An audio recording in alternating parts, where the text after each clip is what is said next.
শোতে যে এমন হয় সত্যি প্রথমবার জানলাম।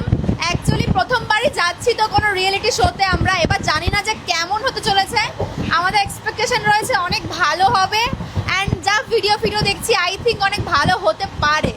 অ্যান্ড যাই হোক, সারাদিন তো ট্রেনে ঘুমিয়ে কাটিয়ে দিয়েছি, এখন সন্ধ্যা হতে চললো। সো আমরা আর 2-2.5 ঘন্টা ট্রেনে থাকবো, তারপর নেমে যাব এনজিপি নামবো, ওখান থেকে আবার আমাদের 3 ঘন্টা জার্নি। তো বুঝতেই পারছো প্রচুর জার্নি হচ্ছে, বাট মনটা ভালো লাগছে, মুড ভালো লাগছে। ওখানে গিয়ে কী হবে না হবে খুব এনজয় করছি, মানে ট্রেনে সবাই একসঙ্গে যাচ্ছি, প্রচুর এনজয় হচ্ছে। অ্যান্ড যাতে আর ঘুম না পায় এই জন্যই হচ্ছে 20 টাকা দিয়ে ট্রেনের থেকে কিন্তু কফি কিনে নিয়েছি।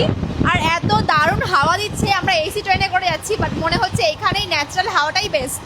আর এত দারুণ ভিউর সঙ্গে সঙ্গে একটা গ্রামের সুন্দর দৃশ্য অনুভব করতে করতে আমরা এখন যাচ্ছি এই এনজিপির দিকে। নিউ জলপাইগুড়ি স্টেশনে নামবো। অ্যাকচুয়ালি আমি দার্জিলিং কোনো দিনও যাইনি, আমি প্রথমবার দার্জিলিং যাচ্ছি। অ্যান্ড জানি না ঘুরতে পারবো কিনা, কারণ আমরা যাচ্ছি রিয়েলিটি শোর উদ্দেশ্যে। ওখানে গেম হবে, প্রচুর এক্সাইটিং গেমস, তারপরে এন্টারটেনমেন্ট, অনেক কিছু হতে চলেছে। আমরা সুপার এক্সাইটেড, কিন্তু মাত্র থাকবো আমরা বেশি দিন না, 1 সপ্তাহ মতন।